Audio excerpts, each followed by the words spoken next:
আসসালামু আলাইকুম ওয়া রাহমাতুল্লাহি ওয়া বারাকাতুহু। 150 জন পাকিস্তান আর্মি ঢুকে পড়েছে জম্মু কাশ্মীরে, পালিয়ে বেড়াচ্ছে ভারতীয় সৈন্যরা সেখান থেকে। এই নিউজটি কিছুক্ষণ আগে আমাদের হাতে পৌঁছেছে। এরপরে যেটা লিখেছে, রাতে হামলা করে দিনের আলোতে সাদা পতাকা উড়িয়ে সীমান্ত ছেড়ে পালিয়ে যাচ্ছে ভারতীয় সৈন্যরা, বিষয়টি নিশ্চিত করেছে পাকিস্তানের তথ্যমন্ত্রী।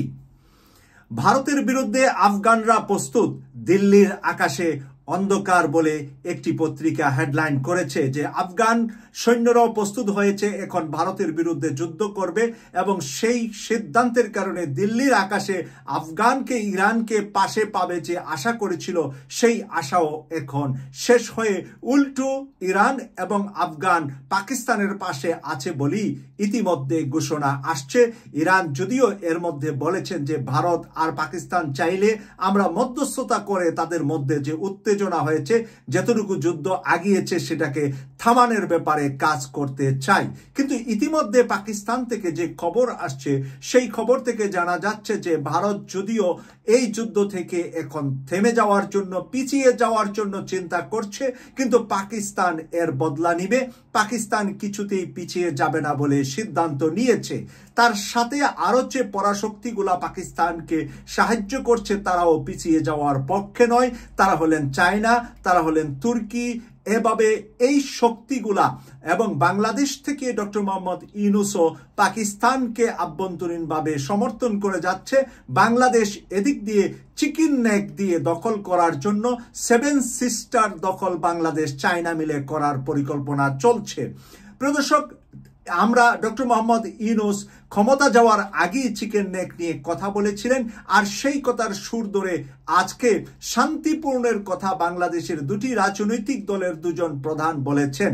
আর সেই শান্তির কথা বলে দর্শকদের, তাদের সমর্থকদের মন্তব্যের তুপের মুখে পড়েছেন দুইজন নেতাই। একজন হলেন জামাতের আমির ডাক্তার শফিকুর রহমান, ওনার পেজে পোস্ট করেছেন যে শান্তিপূর্ণ সমাধান চাই, ভারত পাকিস্তানের এই যুদ্ধ থেকে যাতে শান্তিপূর্ণ অবস্থায় তারা ফেরত আসে। সেই কথা লেখার পরে তাদের কর্মী বাহিনীরা, নেতারা তার সেই লেখার নিচে কমেন্টস লিখেছেন যে এই ধরনের সুফিবাদী বক্তব্য থেকে বিরত থাকুন। যেই ভারত 15.5 বছর আপনাকে, আমাকে, আমাদের দলকে এবং বাংলাদেশের মানুষকে কারাগারে রেখেছিলেন, সেই ভারতকে কখনো শান্তির কথা বলে লাভ হবে না। ভারত সুযোগ পেলে আবার পাকিস্তান, বাংলাদেশ সহ তার প্রতিবেশীদের মধ্যে অশান্তি সৃষ্টি করবে। তাই এই সুযোগে পাকিস্তানের সাথে বাংলাদেশ মিলে যেন ভারতকে শায়েস্তা করা হয়, সেই কথাই কমেন্টস আসছে ডাক্তার শফিকুর রহমানের পোস্টের নিচে। যদিও ডাক্তার শফিকুর রহমান নিজের থেকে যুদ্ধের কথা বলতে পারেন না বলে আমি মনে করি, কারণ হলেন তিনি হলেন আগামীতে বাংলাদেশের হয়তো প্রধানমন্ত্রী নতুবা বিরোধী দলীয় নেতা। তো এই জায়গা থেকে উনি যুদ্ধের জন্য উস্কিয়ে দেওয়া বা মানুষকে সরাসরি বলাটা ওনার পক্ষে সম্ভব নয়। তাই রাজনীতিবিদ হিসাবে, রাজনৈতিক লিডার হিসাবে উনি শান্তিপূর্ণ সমাধানের কথা বলেছেন, যেহেতু তিনি কোনো সরকারেও নাই। অপরদিকে জনাব তারেক রহমান সাহেব লিখেছেন যে সামরিক হামলা নিন্দা জানিয়ে শান্তিপূর্ণ সমাধানের আহ্বান করেছেন বিএনপির ভারপ্রাপ্ত চেয়ারম্যান জনাব তারেক রহমান। এই তারেক রহমানের এই লেখার নিচে আমি পত্রিকাটিতে দেখতে পেলাম যে প্রচুর কমেন্টস আসছে তারেক রহমানের বিরুদ্ধে, এবং তারেক রহমানকে বলছে যে এই শান্তিপূর্ণ কথা আপনি যাদেরকে বলছেন তারাই আপনাকে 18 বছর যাবৎ নির্বাসনে রেখেছে। যারা 18 বছর যাবৎ আপনাকে আপনার জমিতে, আপনার মাটিতে এখনো আপনি যেই ভারতের কারণে যাওয়ার সাহস পাচ্ছেন না, সেই ভারতকে কেন আপনি শান্তির আহ্বান জানাচ্ছেন? কেন পাকিস্তানের পক্ষ নিয়ে শক্ত কথা বলছেন না? জনাব তারেক রহমানকেও একইভাবে তার দলের নেতা কর্মীরা নিন্দা জানাচ্ছে। জামাতের আমির এবং তারেক রহমান সাহেব দুজনই এই বক্তব্য দিয়ে, একই রকম বক্তব্য তারা দুজন দিয়েছেন, দিয়ে তারা নিজের গড়েই নিজেরা যেন কোণঠাসা হয়ে পড়েছে। বাংলাদেশের জাতীয় নিরাপত্তা উপদেষ্টা ডক্টর খলিলুর রহমান হুঁশিয়ার করেছেন ভারতকে যে এই যুদ্ধের মাঝে তারা বাংলাদেশে ভারতীয় মুসলমানদেরকে পুশ ইন করার জন্য পরিকল্পনা এঁটেছে। যে যারা সেখানে মুসলমান আছে তাদেরকে বাংলাদেশি নাম দিয়ে বাংলাদেশের ভিতরে ঢুকিয়ে দেওয়ার জন্য যে পরিকল্পনা করেছে তার কড়া হুঁশিয়ার দিয়েছেন ডক্টর খলিলুর রহমান। বাংলাদেশের পুলিশের আইজি বাংলাদেশের সকল সীমান্তবর্তী জেলাগুলোকে পুলিশকে সতর্ক অবস্থা থাকার কথা বলেছেন, যে যাতে করে কোনোভাবেই ভারত থেকে মানুষ পুশ ইন করতে, মুসলমানদেরকে পুশ ইন করতে না পারে বাংলাদেশে কোনো আশ্রয় নেওয়ার জন্য।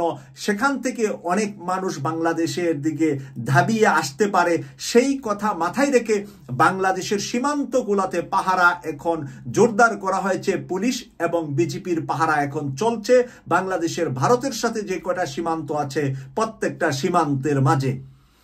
পাকিস্তানের বিরুদ্ধে ভারতের ক্ষেপণাস্ত্র হামলা এবং তার পাকিস্তানের পাল্টা জবাবকে কেন্দ্র করে দুই দেশের মধ্যে উত্তেজনা পরিস্থিতি চলছে। এই বিষয় নিয়ে উদ্বেগ প্রকাশ করেছে রাশিয়া। পাকিস্তানের এই হামলার পরে এখন রাশিয়ার উদ্বেগ প্রকাশ করেছে, যেখানে রাশিয়ার যুদ্ধ বিমানকেও প্রভাবিত করে ফেলেছেন পাকিস্তান। রাশিয়ার পররাষ্ট্র মন্ত্রণালয় এক বিবৃতিতে প্রকাশ করে জানিয়েছেন, ভারত ও পাকিস্তানের মধ্যে ক্রমবর্ধমান সামরিক সংঘাতের বিষয়ে তারা গভীরভাবে উদ্বিগ্ন। সংবাদের আরটির ওয়েবসাইট প্রকাশিত প্রতিবেদন অনুযায়ী দুই দেশের সংযম দেখানোর আহ্বান জানিয়েছে রাশিয়া। এখন রাশিয়া চাচ্ছে বন্ধু যখন হেরে গিয়ে যাচ্ছে, বন্ধুকে বাঁচানোর জন্য দুই দেশের ভিতরে সুসম্পর্ক করতে আলোচনা করে তা যেন সমাধান করা হয়। সে দেশের পক্ষ থেকে জারি করা বিবৃতিতে বলা হয়েছে, রাশিয়া সন্ত্রাসী কর্মকাণ্ড এবং তার যে কোনো বহিঃপ্রকাশের তীব্র নিন্দা করে এবং এটিকে কার্যকরভাবে মোকাবেলা করতে আন্তর্জাতিক সম্প্রদায়ের ঐক্যের প্রচেষ্টার প্রয়োজনীয়তার উপর রাশিয়া জোর দেয়। এই বিবৃতিতে আরও বলেন, রাশিয়া দ্বিপাক্ষিক সমাধানের পক্ষে এবং রাশিয়া আশা করে দিল্লি ও ইসলামাবাদের মধ্যে চলমান মতবিরোধ শান্তিপূর্ণ উপায়ে সমাধান হবে। প্রসঙ্গত, রাশিয়া কয়েক দশক ধরে ভারতের ঘনিষ্ঠ মিত্র, আবার পাকিস্তানের সঙ্গে বন্ধুত্ব সম্পর্ক বজায় রাখতে চায় রাশিয়া মানে দুটেই চাচ্ছে। দীর্ঘদিনের ভারত প্রেম রাশিয়ার ভিতরে আছে, আবার পাকিস্তানের সাথেও বন্ধুত্ব রাখতে চাচ্ছেন। সে কারণে রাশিয়া সরাসরি ভারতকে কোনো ধরনের সহযোগিতা করার কোনো সুযোগ নাই। এখন সেই কারণে তারা এটাকে মীমাংসা করার জন্য আহ্বান জানাচ্ছে আন্তর্জাতিক সম্প্রদায়কে, এবং বলা হচ্ছে এখানে যে কোনো উগ্রবাদীকে তারা সমর্থন করে না। এতে ইঙ্গিত করছে পাকিস্তান থেকে উগ্রবাদীটা ছড়ানো হচ্ছে বা কাশ্মীরে উগ্রতা দেখানো হচ্ছে। প্রিয় দর্শক, আশা করি আপনারা এই রাশিয়ার বক্তব্যটা ভালো করে বুঝতে পেরেছেন।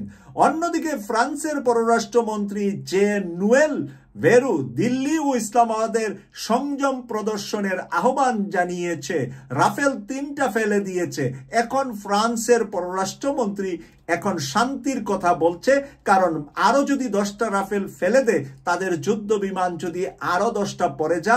আমি সকালের নিউজটিতে বলেছিলাম যে 3টা রাফেল ফেলে দেওয়ার পরে রাফেলের প্রাইস, তাদের এই যুদ্ধ বিমানের প্রাইস একেবারে নিম্ন গতিতে চলে যাচ্ছে। শুশু করে শেয়ার মার্কেটে তা দাম কমে, তাদের শেয়ারের মূল্য কমে যাচ্ছে। এখন শেয়ারের মূল্য রক্ষা করতে হলে ফ্রান্সকে অবশ্যই যুদ্ধ থামানোর ভূমিকায় থাকতে হবে, কারণ এইভাবে যদি তাদের যুদ্ধ বিমানের পরাজয় বরণ করে পাকিস্তানের কাছে, আমরা যতটুকু জেনেছি চায়না এবং তুরস্কের অত্যাধুনিক অস্ত্রের মাধ্যমে এই যুদ্ধ বিমানগুলাকে ভূপাতিত করতে পেরেছে পাকিস্তান। তো এখন তাহলে ফ্রান্স কোন মুখে আগের জায়গায় কথা বলবে? যে ফ্রান্সের অবস্থা এখন সকলের কাছে পরিচিত হয়ে গিয়েছে, যে ফ্রান্সের আর কোনো শক্তি বা সামর্থ্য থাকলো না, যে ফ্রান্সের এই যুদ্ধ বিমান অকেজু একটি খেলনা হিসাবে এখন কিন্তু চায়না এবং পাকিস্তান, তুরস্কের কাছে এগুলা বাচ্চাদের খেলনা হয়ে যাচ্ছে। এই কারণেই এখন ফ্রান্স চাচ্ছে যে কোনো উপায়ে, যে কোনোভাবে হোক, যাতে করে শান্তিপূর্ণ একটা সমাধানের ভিতরে আসতে পারে। প্রিয় দর্শক, আমরা ইতিমধ্যে যেটুকু জানতে পেরেছি যে পাকিস্তান কিছুতেই আর পিছাবে না। পাকিস্তান বারবার এই কথাটাই বলছিল যে প্রথমে যুদ্ধ আমরা শুরু করব না, যদি ভারত শুরু করে আমরা তার পাল্টা জবাব 10 times 100 times মোর দেব। এখন ভারত যা করেছে এর যদি 100 গুণ বেশি দিতে চায় পাকিস্তান, তখন ভারতের অবস্থা কি হবে? আমরা যেতটুকু বুঝতে পারছি যে এখন পাকিস্তানের সর্বশেষ নিশানা হলো কাশ্মীরকে স্বাধীন করা, পাঞ্জাবকে স্বাধীন করা। এই দুইটা কাজ করবে পাকিস্তান, তাদের যেহেতু নিজস্ব বর্ডার আছে ওই দুটা রাজ্যের সাথে। আর 7 সিস্টার বাংলাদেশ এবং চায়নার মাঝখানে ব্যারিকেড দেওয়া, এই 7 সিস্টারের ব্যারিকেডের অপর পাশে আছে মায়ানমার। আর মায়ানমারের অধিকাংশ ফোর্সরা, অধিকাংশ যারা আন্দোলনে মায়ানমারকে স্বাধীন করতে চাচ্ছে বিভিন্ন প্রদেশের, তাদের মধ্যে ম্যাক্সিমামই চায়নার অস্ত্রে, চায়নার অর্থে, চায়নার সমর্থনে তারা চলে। তাই মায়ানমার চায়নার পাশে আসবে। ইতিমধ্যে আরাকান আর্মির সাথে বাংলাদেশেরও সম্পর্ক গভীরতা হচ্ছে, সুসম্পর্ক হচ্ছে। তাহলে আরাকানও যদি বাংলাদেশের পক্ষে থাকে, তাহলে 7 সিস্টার আলাদা করা এখন সময়ের ব্যাপার মাত্র। এবং সেটাই করার জন্য নেপাল এবং ভুটান আন্তরিকভাবে চায়না এবং বাংলাদেশকে সহযোগিতা করবে। ইতিমধ্যে লালমনিরহাটে আমাদের বিমান ঘাঁটি, যুদ্ধ বিমান ঘাঁটি তৈরি হয়েছে। ইতিমধ্যে সেখানে কার্যক্রম করার সাথে সাথেই ভারতের গুম হারাম হয়েছে, কারণ ওই লালমনিরহাটের ওই যুদ্ধ ঘাঁটিটাই করা হয়েছে ওই চিকেন নেকের মুখের মধ্যে, যেখান থেকে আলাদা করে দেওয়া বা চিকেন নেক দিয়ে ভারতের যত মালামাল, অস্ত্র ভারতের 7 সিস্টারে আসা যাওয়া করে, তাদের ট্রেন সব কিছু এখান থেকে কন্ট্রোল করতে পারবে আমাদের সেনাবাহিনী। সেই কারণে আমাদের বিমান ঘাঁটিটা যেটা হচ্ছে এখন লালমনিরহাটে চিকেন নেকের পাশে, সেটা নিয়ে দুশ্চিন্তায় ইতিমধ্যে ভারতের গুম হারাম। প্রিয় দর্শক, কেটিভি 24 এর নিয়মিত অনুষ্ঠান দেখার জন্য আমাদের চ্যানেলটি সাবস্ক্রাইব করে আমাদের পাশে থাকবেন, এই প্রত্যাশা রেখে আজকের এই ব্রেকিং নিউজটি এখানে শেষ করছি। আমি সৈয়দ মাসুক, লন্ডন থেকে। আল্লাহ হাফেজ।